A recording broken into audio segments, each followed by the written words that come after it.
I know everybody's concerned, but let me tell you right now, Patrick Mahomes will wheel and deal this year in the 2022 offense with or without Orlando Brown, ex-player here, ex-player there, Lucas Niang, or whatever else comes. Mahomes will get it done. I'm going to tell you why right now.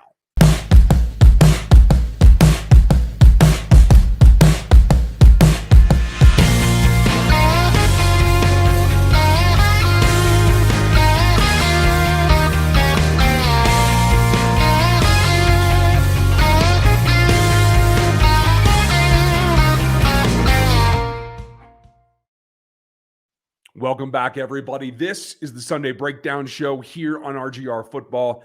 And if you're not a subscriber already, this is the preamble to what we do in the season, where we do live streams post-game. The Sunday Breakdown is what you're going to want to get into. So like, sub, and hit this bell so you get the notifications. A lot of people use the notifications to know when we go live, and that really helps. So check that out. Make sure you get subbed as well. Tonight, I want to talk about what it is. It's Patrick Mahomes. It's in the end, it's what it all boils down to. And we know that this drama with the franchise tag for Orlando Brown has left them, quite frankly, with a hole on the other side. Now, this is where it becomes problematic because when you take a look at it, the four pillars of football, it's quarterback, tackle, defensive end, and corner. Chiefs have problems at two of those, at defensive end and now offensive tackle. So it does present a problem.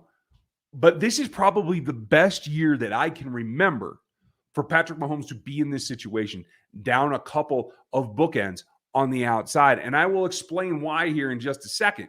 But I want to let you know we have a live stream tomorrow night, Q&A, 6 p.m. Central every week, no matter what, unless it's Christmas or something like that. You can find us there. The rest of our staff is going to continue to get ready for this season as we go with Dan Harms, with our new member, Gary McKenzie, Steve Gooch, Aaron, as well as Big Chief Sean. You're going to see him again too. We have a lot going on, but we're getting ready for this Chief season to give you the best coverage that is out there, period, no matter what.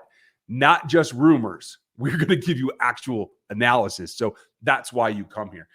And what it comes down to for Mahomes is that he's already having to shift because of the departure of Tyreek Hill. We already know that, yes, there's going to be a field stretching element, but it's also going to be you got to distribute the ball more. There's going to be more space underneath and that he's going to have to take advantage of. And what that converts to is, rather than what we've seen the last couple of years, where it's snap the ball, you have these long play designs for where Tyreek can go. It was really a two-level high-low with Tyreek and Travis underneath. And what that forced Patrick to do, stay in the pocket or break the pocket in a way that allowed him to stay behind the line of scrimmage. He wasn't looking to pick up yardage except for certain situations that presented themselves, like a wide open half of the field like you saw against the Chargers there late in the season. So it was a lot about development of the route and when Patrick has a chance to take a shot. In this offense this season, we already know that that's not going to work because you don't have the playmaking ability. While MVS is a stretcher and McCole Hardman is a stretcher, they're not the let's sit back and wait to see when he breaks open. That's not what they're doing. It's going to be more tempo. It's going to be more timing because you have to get the ball out because you don't have that kind of elite breakaway that you can wait for in Tyreek Hill. You have to hit the routes where they develop, where they're supposed to break, depending on the read. And the read is what's going to be the most important thing. In order to get to the read, that shortened time span, the shortened drop back, I think we will see up to, a third, maybe a half-second drop in Patrick's release time in 2022. A, that should be the goal. And B, I think that will be the reality because with all those combinations of routes developing quicker and dependent on timing, it does shorten the amount of time he's going to be in the pocket. So again, if there is a time to be missing your tackles, it is now because that ball is going to come out with better tempo, with better hits and quicker. And that will allow him to resist some of the pressure that will come from having inexperienced tackles. Now, the key is who's going to step in the meantime. I don't expect Orlando Brown to miss a single game. It would just be a poor business decision for himself on his part. And it just doesn't make any sense long-term if you're trying to accomplish a further elite kind of contract in the NFL. So I do think he'll be back by then. The question will be, does he come in early enough?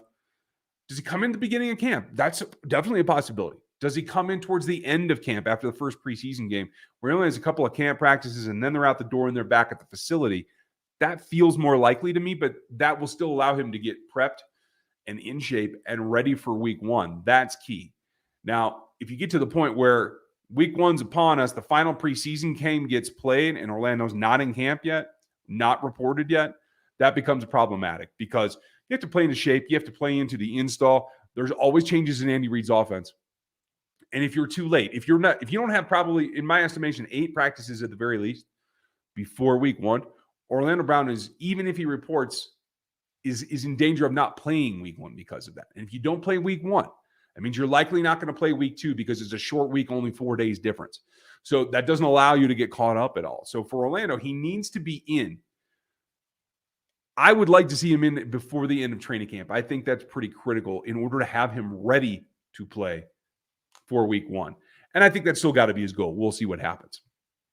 But in the meantime, what do you do? Jared Christian took most of the left tackle snaps in OTAs. Wiley got most of the right tackle snaps. Kennard got some, mostly at right, but some at left as well. And you have Prince Tekawanago, and you could toy with playing someone else that maybe isn't on the roster yet. I don't think, given Andy Reid and Andy Hick's history, that they are going to take a gamble on moving Joe Thuney. I don't think that's in the cards because they are effectively weakening 2 positions rather than having a weak spot that you can focus on help. And in the first couple of weeks, especially week 2 against the Chargers, you're going to move help to wherever Joey Bosa is. And you're going to take your chances with Khalil Mack. That's just the way that they're going to roll because you have to take out the biggest threat first. And so does it become that Jaron Christian can actually hold on to that spot in Orlando Brown's absence? It's a possibility. I don't know if it's the most practical. We'll see. But Andrew Wiley and Kennard, I think, are going to be in a battle for the right-hand side. And it might be with both Lucas and Orlando out.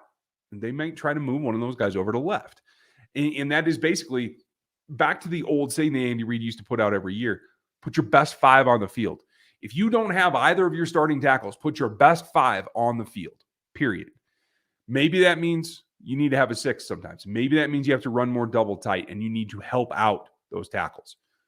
But put your best 5 out. And I think that's what's going to be really key to watching this progression here as they get ready to report to camp. Now, they report on Friday.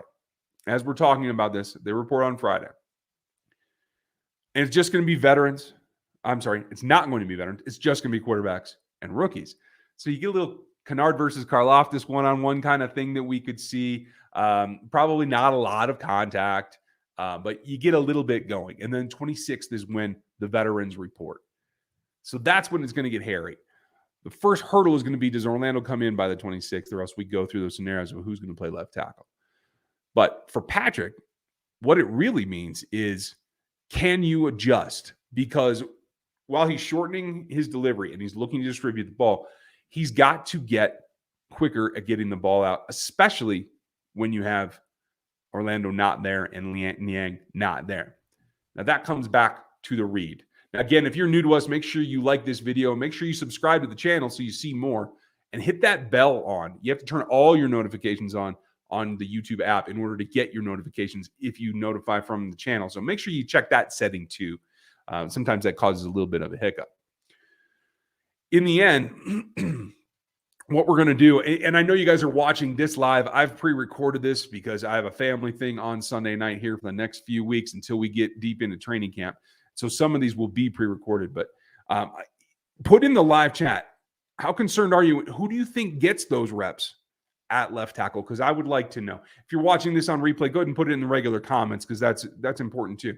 We need to get kind of a feel about where we all feel that it's at, and then we can go from there and react to what actually happens. And who knows? Andy could throw us a curveball. But that brings us back to, how does Patrick wheel and deal? And that's really what it's going to be. It's going to be read, throw. It's got to be quick. It's got to be all over the place. Keep them on their toes. And that comes back to one thing that Patrick admitted last season that he's still working on. That is the pre-snap read, identifying the holes in the defense.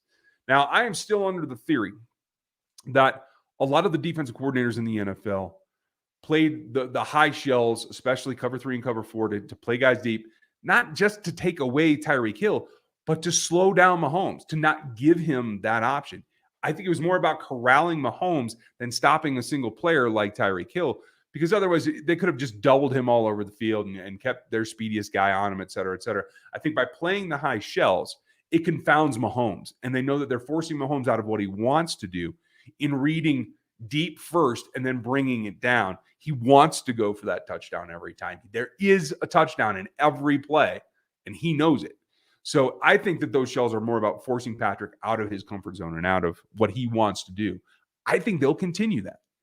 And so for Patrick, it becomes about aligning and understanding where everybody's at and making that pre-snap read. Because if we see that as he starts to distribute the ball the first couple of weeks, teams are going to go to, I think, more zone concepts and try to disguise those to keep him on his toes. That's about identifying the gap, the hole in the defense, and where those zones are going to align. And understanding that once the snap happens, he's got to read that to make sure that his pre-snap read aligns with what he's getting during the play. And if so, he's got to have an automatic next route down. It's not so much the progression of 1, 2, 3, 4 or 1, 2, 3, 4. It's more the progression of, oh, if they took this gap away here, then I'm going to have a gap down here or up here or split the middle if they're playing too high. They have to have concepts that run down the middle of the field. I think that's critical this season. Not necessarily just the crossers, although the crossers are going to pay off, I think, especially with how much motion and how much misdirection they're going to get out of what I think is going to be an increased volume for receiver sets in order to keep defenses on their toes. And quite frankly, I think they can run out of shotgun in a 4-receiver set and do pretty well. We'll see what happens. But it's about identifying the hole that he can put the ball into and move the chains and wait and be patient. Let them come down. Try to pull them out of their 2 highs and their cover 3 concepts and make them come down in a man. If you hit them with the quick passes, if you hit them with the underneath stuff, you're going to pull them out of those high coverages. You're going to force them to try to get hands-on receivers to reroute in order to disrupt that timing that we're talking about. Then it becomes what I think is the critical area for both sides of the ball this season, and that is right down the middle. Between the hashes is key for this team this year. There's no question about it. Because as you get the edges going, especially with MBS, who looks like he's coming on one side, Cole Hardman, you're going to try to stretch on the other side.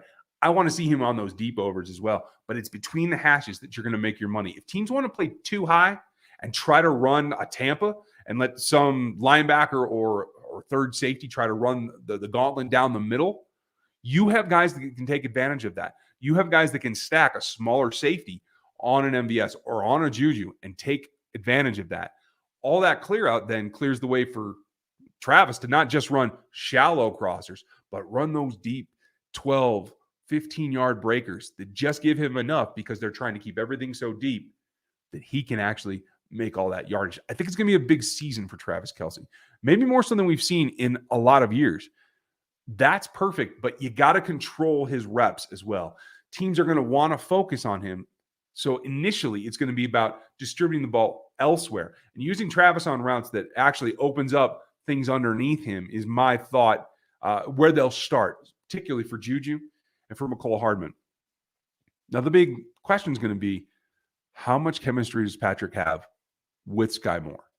Because after all that, I think what you're going to be able to do is bring Sky on in situations where the defenses are focused on Travis and Juju. I think they're going to draw the most attention, at least unless MVS breaks out, and then that will obviously pull away in his direction. But it's going to be the secondary routes that I think are going to make the money here. It's not just clear it out and run sail and try to dump in on that dagger and go with it. I think it's going to be a little bit more complex than that. And I think Sky Moore is going to be in perfect position to run trailing routes, particularly off of Travis Kelce's rear. So where Travis is going, he can cut off of that. I think he's quick enough to really get the ball in his hands off of that break and make some noise in yak. The yardage after catch is going to be key for Sky Moore, but for this offense as a whole. to tell you the truth. And what I look for is I want to see more stacked formations so that you get that artificial break where they can't jam Sky Moore. You want to keep the rookie clean and let him do what he does. Get the ball in his hands. I could see some behind the line of scrimmage. I could see some jet action for him too. We know McCole does a lot of that, but if you're going to shift the category, I'd like to see Sky take that and let McCole attack defenses with his speed. The gaps in the defense is where you're going to want to be. And I think, again, if you're running stacked formations, particularly where Sky or McCole are coming off of a formation that has Travis either directly in front of them or offset a little bit, they can make a lot of inroads there. They're quick hitters, move the chains, and really bring the tempo to this offense. It's going to be about tempo. And when you have that rolling, that's when Patrick has to sit back and boom, boom, boom, wheel and deal, put it out, get the ball gone, get the next set, and go attack the defense. It's not going to be, it cannot be sitting back, waiting for routes to come open, looking at a target area and hope that the route develops that way because you don't have Tyreek anymore. I think the NFL as a whole and NFL media in particular are completely underestimating just how different this offense has to be in pace and concept this season. All that goes back to it's on Patrick to read the play pre-snap. You got to help the tackles, whoever they end up being. If it isn't Orlando Brown in particular, you got to help with that. Even if it is Orlando Brown, the quick pass sets, you have to be on with him because when defenses get the hold of, hey, we only have 2.5 seconds, they're going to use speed as often as possible. Is Orlando's tennis playing actually helping? If you want that big of a contract, you think you're the best, that tennis practice better pay off. You better be quicker in your footwork in order to get this done. There's no two ways about it. I think in the end, it'll probably work out that way. And I am confident in, I like the concept of the training that he's been doing, at least what little bit we've seen, but it's got to come into practice. And you can't have done all that work all summer long and now have it fall off because you're contemplating a holdout of some kind, whatever length it is. So it comes back to hitting your marks, hitting the ball, getting it out. A little bit more fundamental football, a little less, hey, let's get the ball in Mahomes' hands and let him be creative. It's going to be more about Mahomes running this offense rather than creating himself or letting Tyreek create. I think they have to be a little bit more mechanical and, quite frankly, a little more ruthless. They have to take what's there. And if teams are going to play two high shells, they have to run the ball more. They have to hit the quick hitters. They have to have the things that attack those formations, those cloud concepts, and make it hurt. That's what they have to do. No more, we're going to play our brand of football and we're going to let Tyreek and Travis do the thing and we're going to give them the ball however we have to give them the ball. No, it has to be about exploiting and attacking every defensive concept that gets thrown out there. I think the first quarter of the season, the first 4 games are going to be critical to see just how far this team can go. They get 500 or above, I think you're pretty happy. And I think that shows that they can evolve in that direction.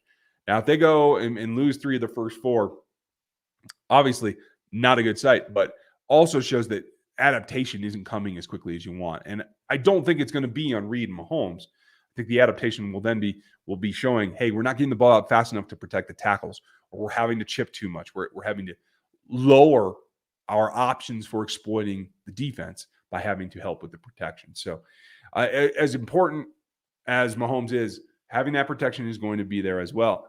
But I'm optimistic, and I do feel that as he's going to get into this offense and hit that timing, get that feel for it, it's different than he's played in the past, more similar to what Alex Smith did. And I think having that exposure, I think that is something that he can go back and grab. And I think Matt Nagy will help with that. I think the conceptual part of what Matt Nagy brings in terms of creativity will help Patrick as well. So I do anticipate them being able to wheel and deal from the get-go. What do you think? Leave your comments below because I want to know what you guys think. If you're in the live chat, let us know there as well. Any support for the channel is much appreciated. For all of you that do the super thanks and the super chats, that always keeps us going and helps us bring on new content creators. I hope you guys checked out Gary last week. He'll have more for you coming up as well. There's a lot to come here on the channel as we get ready for the 2022 season. I hope you'll dig it. If you want to know something about outside of the Chiefs atmosphere, what's coming from other teams, what are the Bills doing? What are the Bucks doing? We're covering Dan, I, and the rest of our staff, the entire league over on NFL33.com. Bit of a different perspective, but if you guys would go over there and sub to the Substack, I would really appreciate it. I think you will dig it and give you more of a league-wide kind of view as well. So I'll leave it there for tonight. We'll be back with the Q&A tomorrow at 6 Central. Thanks for spending your time with me tonight. Hope you